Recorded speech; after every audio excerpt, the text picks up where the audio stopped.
kita membaca firman Tuhan dari Injil Markus 12 ayat 41 sampai 44. Injil Markus 12, 41 sampai 44.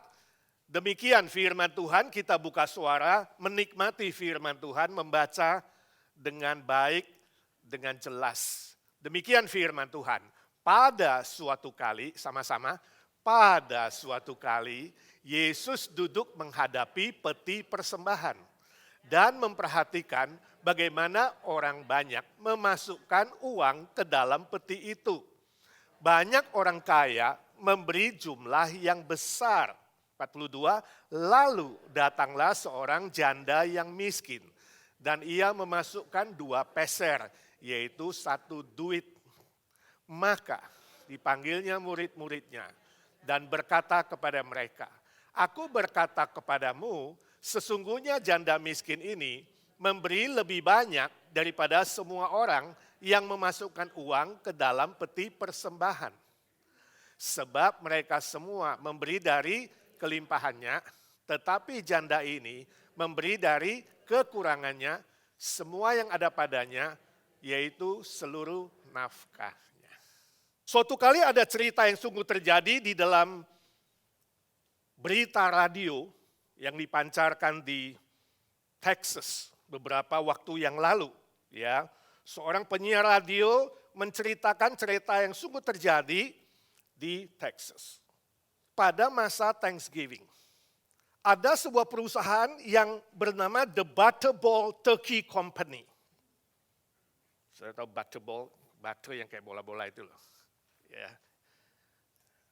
Butterball Turkey Company mengadakan sebuah conversation, percakapan di radio untuk bertanya kepada orang-orang yang ingin masak turkey, khususnya ibu-ibu. Kalau ada pertanyaan-pertanyaan bagaimana sih memasak turkey? Lalu dijelaskanlah di dalam program itu. Nah, penyiar radio itu berkata bahwa hari itu ada seorang wanita telepon masuk, dia tanya kepada pembawa acara dari The Butterball Turkey Company. Ibu itu bilang, saya punya seekor turkey yang sudah dingin, yang di frozen, di kulkasnya, itu sudah 23 tahun. Saudara gak salah dengar, 23 tahun. Bagaimana saya harus memasak turkey ini? Dia tanya kepada pembawa acara itu. Lalu pembawa acara yang dari Butterball Turkey Company itu dia bilang, Ibu sebenarnya turkey ibu gak rusak. Kalau disimpan di bawah 0 derajat. Walaupun itu 23 tahun. Jadi tetap boleh dimakan, boleh dimasak. Namun, menurut saya, rasanya sudah kurang enak. Sebab itu kelezatannya itu ya, gizinya itu sudah berkurang dan merosot. Karena ibu simpan terlalu lama. Saya yakin saudara ibu-ibu paling nyimpen berapa tahun sih? Kulkasnya coba nanti pulang lihat. Paling lama 2 tahun kan? Atau 3 tahun kan? Barang-barang yang 3 tahun lalu sebelum corona masih ada nggak? Coba lihat. Lalu ibu itu setelah mendengar begitu dia bilang, iya saya juga pikir begitu. Rasanya sudah pasti kurang enak. Makanya kami akan berikan kepada gereja hari Minggu. Hari ini saudara kita mau belajar sebaliknya. Mempersembahkan yang terbaik untuk Tuhan. Bukan yang terburuk. Bukan yang terjelek. Itu yang kita mau pelajari. Pada permukaan, nampaknya memberi itu gampang. Memberi itu nampaknya mudah. Tapi kalau kita masuk ke dalam dasarnya, itu tidak mudah saudara. Tidak seperti itu. Tidak seperti yang saudara pikirkan, memberi itu gampang. Kalau gue punya gue bisa kasih. Ya. Kalau gue ada gue bisa beri, gue bisa kasih. Tapi sebenarnya tidak. Sebab memberi itu sangat erat hubungannya dengan apa?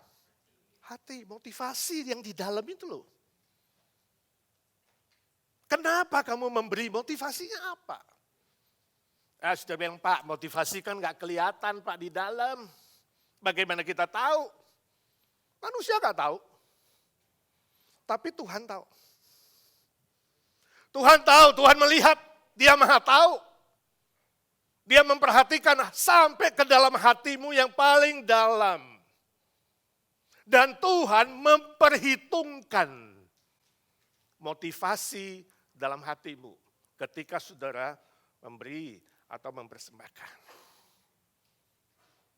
Saya tidak tahu hari ini kalau saudara memberi itu motivasinya apa.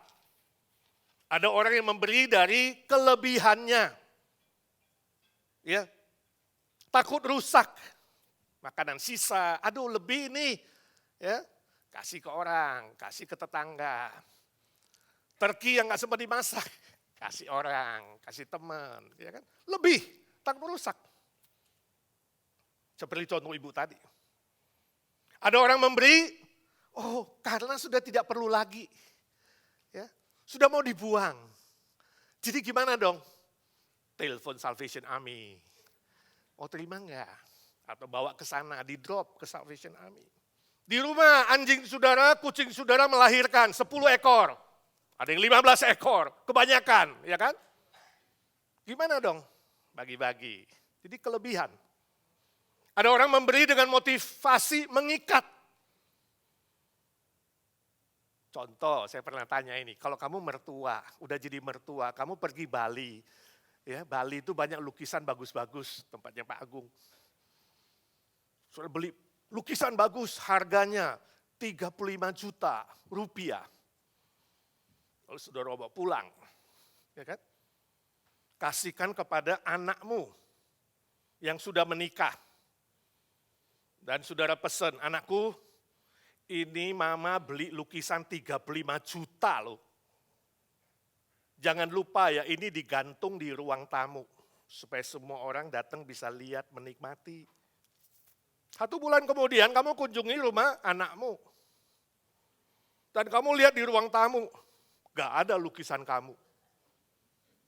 Yang ada adalah lukisan anakmu dan mantumu. Lagi berenang di Bali. Oke, yang jadi mertua. Saudara marah gak sih sama menantu? Halo? Marah. Bagaimana kalau kamu ditambahin sedikit? Saudara ke garasi. Garasi rumah anakmu. Lukisanmu di situ. 35 juta di garasi. Dipesan kemana? Ruang tamu. Marah nggak? Marah nggak? Mertua.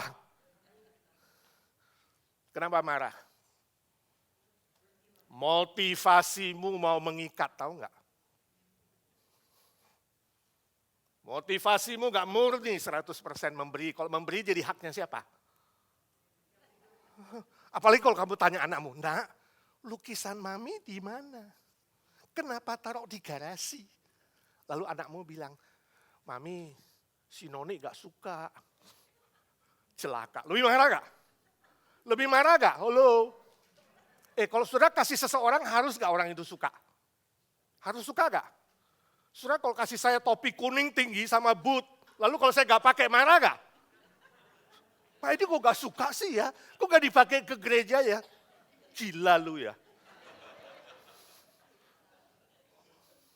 Kenapa? Motivasi. You pengen mengikat. Supaya saya promosi topimu atau bootmu. Lah kalau saya pakai, dipotret, dimasukin medsos. Pak Edi gila. You ngerti sekarang, motivasimu memberi apa? Kalau murni sama gak murni. Gak heran sekali ini banyak mertua sama mantu ribut. Kenapa? Ya itu, mertua mau menguasai. Mau miliki, ini anakku, mantunya juga mau digigit. Diperes habis. Mengikat. Pacaran, kasih hadiah kepada calon mertua. Ya kan? Nyogok, harap-harap dapat kawinin anaknya. Ada yang motivasinya apa? Menyuap, misalnya polisi, nyogok. Polisi, hakim, disogok, ya kan? Bukan hanya mengikat, nyogok. Supaya apa? Dibebaskan dari hukuman, ditilang, nggak usah bayar, ya kan? Kasus di pengadilan dibebaskan. Bahkan ada yang berani-berani nyogok Tuhan. Tuhan, ini gue kasih ya 1/10. Nanti Tuhan balikin ya 90. Judi-judian sama Tuhan, nyogok. Tuhan, kan gue udah kasih lo uang. Gimana Tuhan kalau Tuhan berikan aku rezeki? Mau beli rumah atau bisnis. Atau ada yang memberi karena motifnya apa? Gengsi, pamer. Pamer ya kan? Semua orang sudah memberi, masa gue gak memberi? Masuk medsos lagi di WA nama teman-temannya. Dia memberi, gue belum ada nama ya. Ikut, kasih, beri. Lebih gedein dikit. Supaya apa? Gengsi. Masuk TV, masuk medsos. Ya kan? Perusahaan A menyumbang 50.000 US dollar. Lalu bikin cek yang palsu itu loh, yang dari karton gede. Untuk dipajang, ya kan? Masuk Facebook, masuk macam-macam lah. Ada juga yang motifnya maksa. Paksaan atau terpaksa. Kenapa kamu kasih? Habis disuruh orang tua. Habis istriku maksa. Disuruh-suruh, dipaksa-paksa. Kenapa kamu memberi persembahan? Habis iuran gereja. Iuran, jadi merasa apa? Wajib. Terpaksa. Terjadi. Tadi Alkitab mengajar kita waktu bacaan bertanggapan, hendaklah kamu memberi dengan sukarela, sukacita, suka hati, bukan merasa terpaksa. Lalu saudara bertanya, Pak kalau begitu apa sih motivasi yang benar dalam mempersembahkan? Nah kita mau belajar dari si janda miskin ini. Waktu itu ketika Tuhan Yesus masih hidup di bumi, dia masuk ke bait Allah dan dia berdiri melihat orang mempersembahkan. Dia bisa melihat pria, bisa melihat wanita. Jadi diperkirakan Yesus berdiri di antara ruang wanita dan ruang pria. Karena ruang ibadah orang Yahudi itu terpisah. Nah, antara dua ruang itu ada sebuah gerbang. Namanya gerbang indah. Jadi kira-kira Yesus berdiri di situ. Dia lihat-lihat orang mempersembahkan. Jadi gak salah ya kalau saudara persembahan kemudian ada Pak Pendeta lihat-lihat berapa sih persembahan.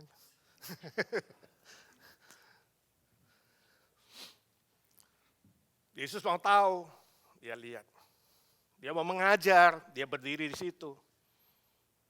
Dia lihat orang-orang kaya masukkan duitnya yang banyak. Ya. Lalu seorang janda, dia memasukkan uangnya 2 peser. Uang logam yang paling kecil di zaman itu. Ya, disebut dengan lepton. Lepton itu artinya si gepeng atau si tipis.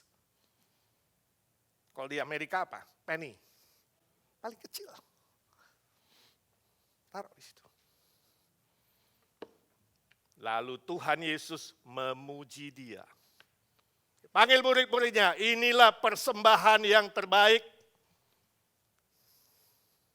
Memuji dia. Janda ini telah memberikan lebih dari semua orang yang ada di bait Allah itu.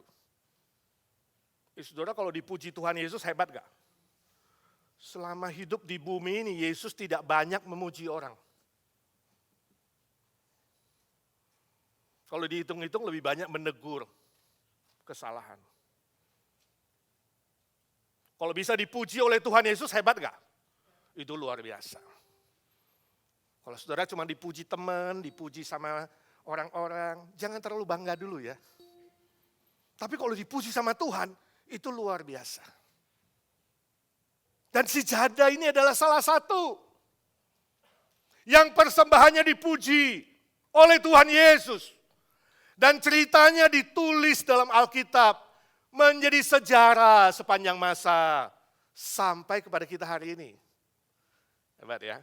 Banyak cerita-cerita bintang film, tokoh-tokoh hebat, paling setahun 2 tahun lewat, habis kita udah gak dengar.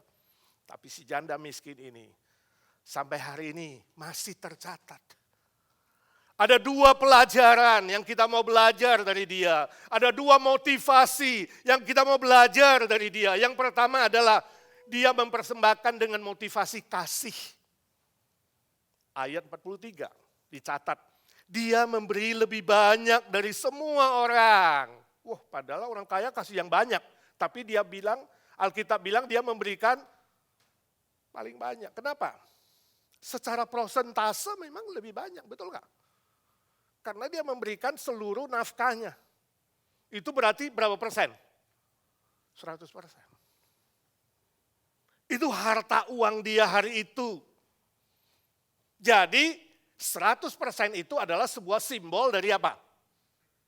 Segenap hati, seluruhnya, seluruh hatinya. Mempersembahkan dengan segenap hati, segenap jiwa, segenap kekuatan, segenap pikiran, itu ajaran firman Tuhan. Dan dia memberikan 100%. Sukacita, bukan terpaksa. 100%.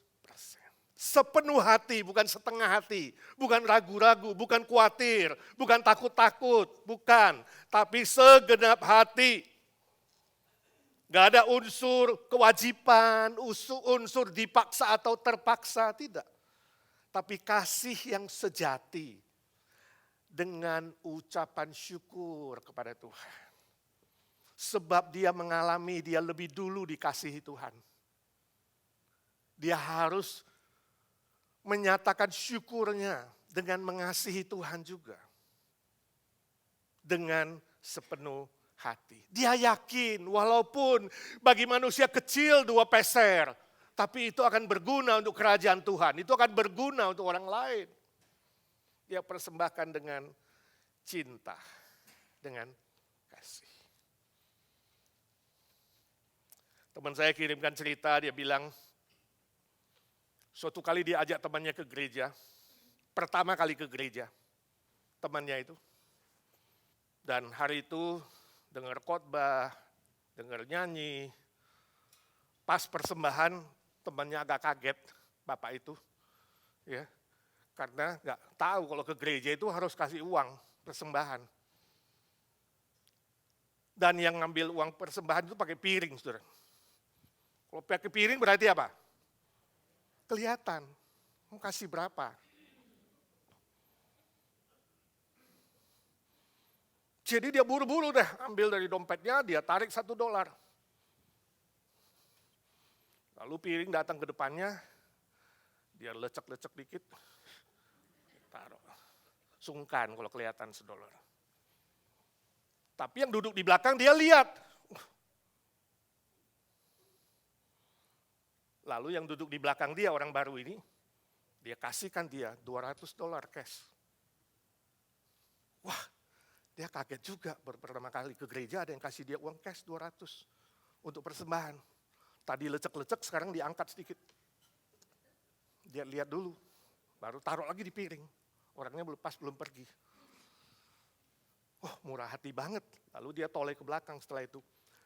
Pak, terima kasih ya untuk kemurahan hatimu. Lalu yang duduk di belakang bilang, gak usah ngomong gitu, itu duitmu jatuh dari dompetmu. Lain kali hati-hati.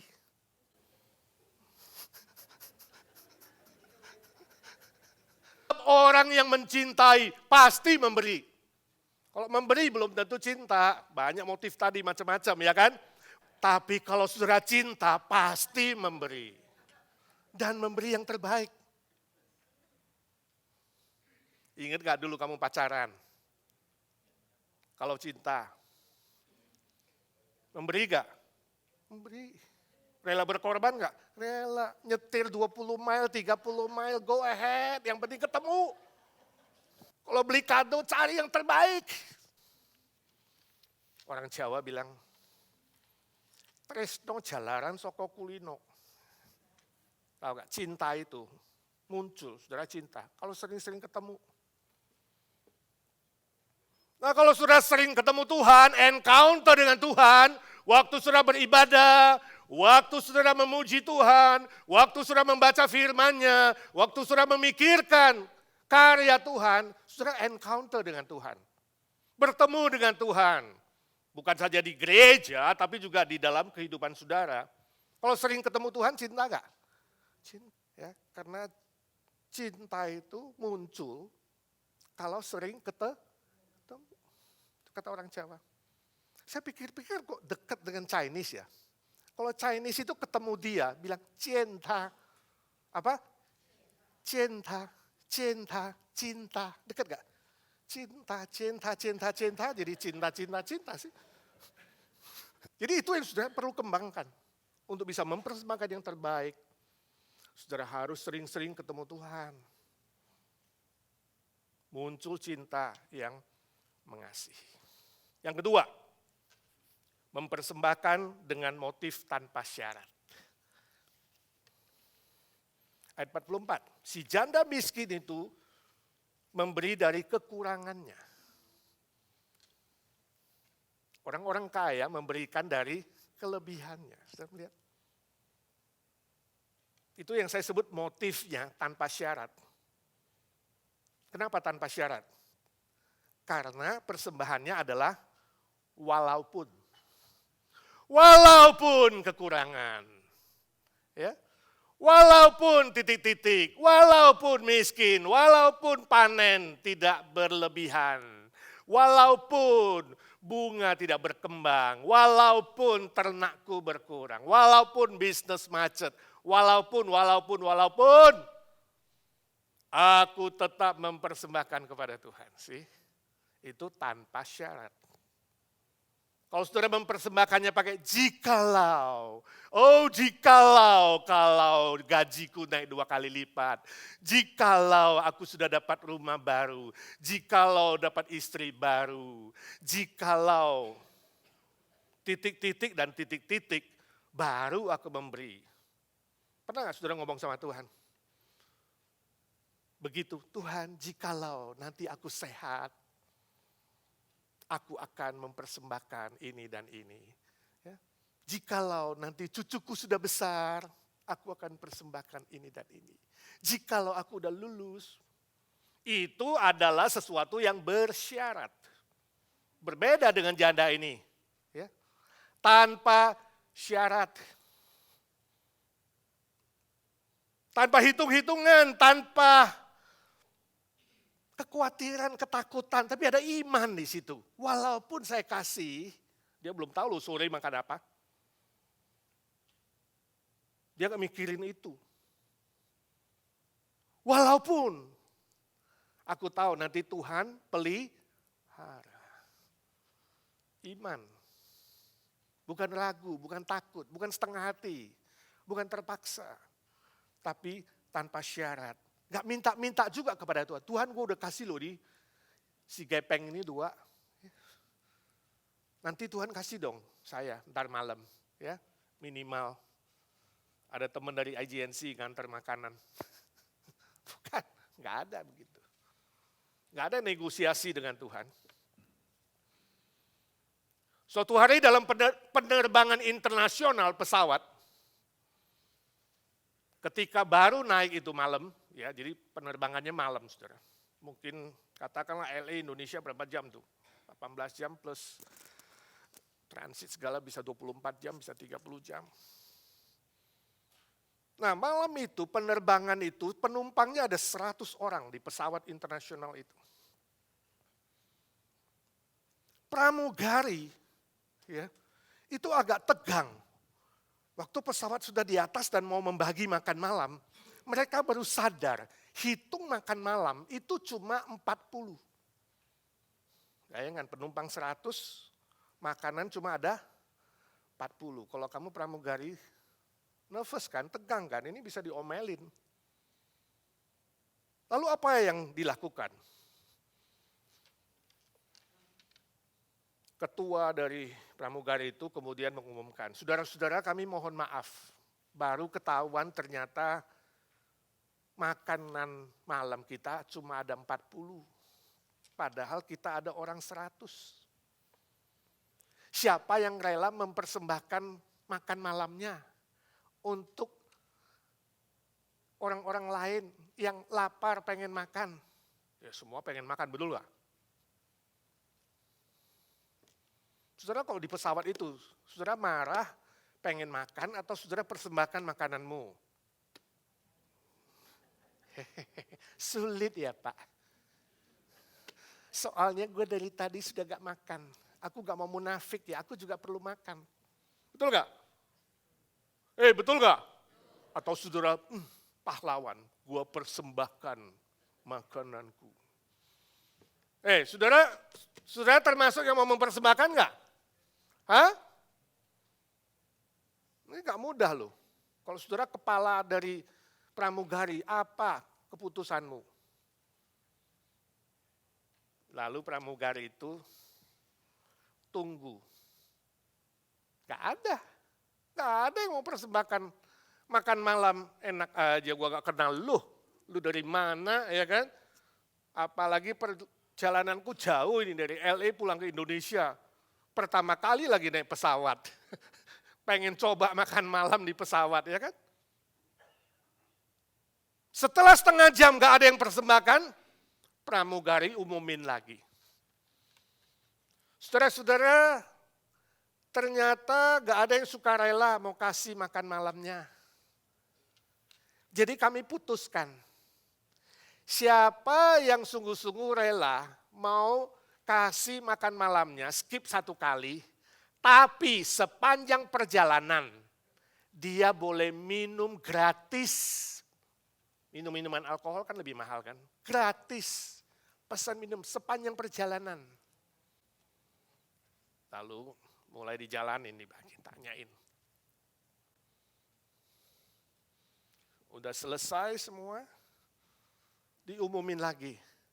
Saudara, sekarang kita melakukan kebalikannya.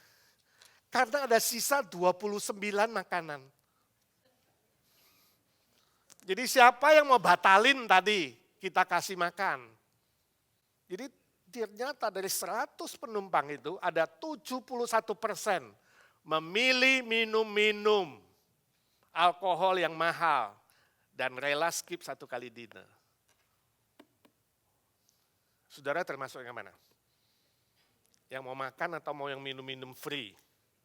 Sepanjang perjalanan loh, bukan cuma sekali. Hah? Gak berani tunjuk tangan Pak, kan gak enak loh bilang, Pak kita itu suka minum-minum. Bu diganti Pak ilustrasinya, diimprovisasi sedikit. Barang siapa yang mau rela kasih dinernya, dapat tiket. Wah, semua pilih apa?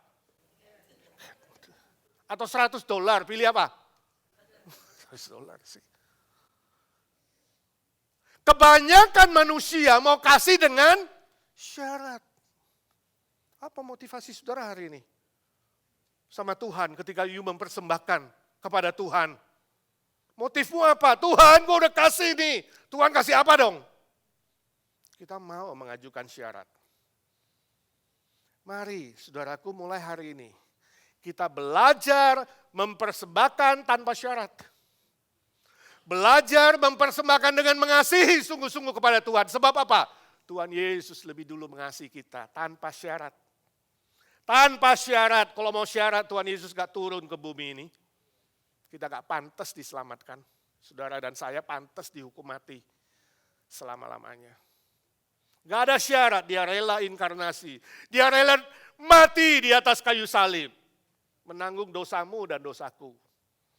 Dia bangkit pada hari ketiga untukmu dan untukku.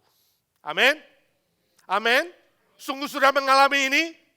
Kalau sudah mengalami kasih Kristus, masakan tidak mengasihi Tuhan dengan segenap hati? Masakan berani mengajukan syarat kepada Tuhan? Mohon Tuhan berbelas kasihan kepada kita. Mari kita belajar mempersembahkan yang terbaik. Mempersembahkan seluruh hidup kita, bukan hanya uang. Walaupun nanti ada 2 amplop saudara, ya jangan kaget. Datang pertama bukan hanya khotbah persembahan, amplop lagi. Ini khusus Thanksgiving ya saudara. Kalau saudara mempersembahkan. Tapi saya mau ajak saudara, bukan hanya persembahan uang, tapi mempersembahkan seluruh hidup di mezbah Tuhan. Roma 12 ayat 1 tadi, Bapa ku persembahkan hidupku. Kita nyanyi lagu itu kemudian kita berdoa.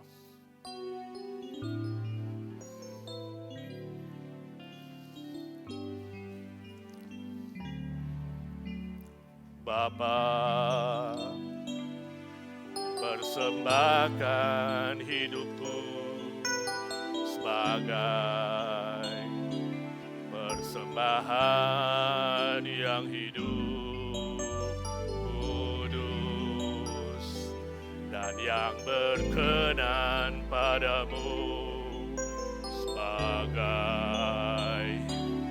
ibadah yang sejati. Sekali lagi,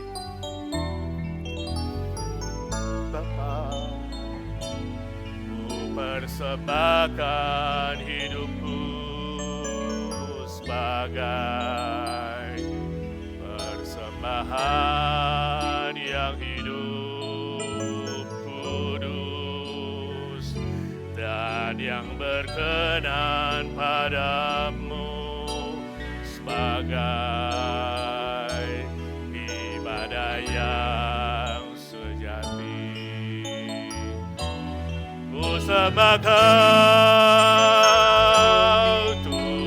Tuhan, ku sembahkan Tuhan, ku serahkan hidupku kepadamu untuk kemuliaan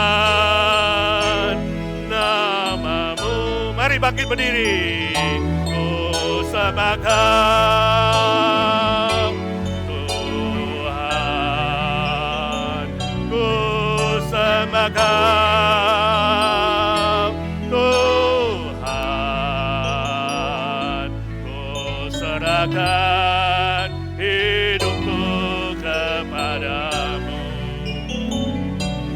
untuk kemuliaan nama-Mu.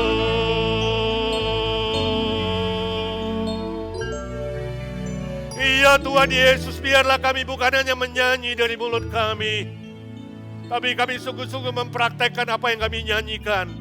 Kami rindu mempersembahkan seluruh hidup kami untuk kemuliaan nama Bapa di sorga. Seluruh hidup kami untuk persembahan yang kudus dan berkenan kepadamu menjadi berkat untuk orang lain. Ajar kami semua ya Tuhan, lebih mengasihi Tuhan, lebih mengasihi gereja Tuhan, lebih mengasihi pekerjaan Tuhan. Dan kami sungguh-sungguh mempersembahkan yang terbaik dari jiwa kami yang paling dalam tanpa syarat, sebab Engkau lebih dulu mengasihi dan mencintai kami dan berkorban buat kami. Dalam nama Tuhan Yesus kami berdoa dan memohon berkat Tuhan. Amin. Yang percaya berkata, amin.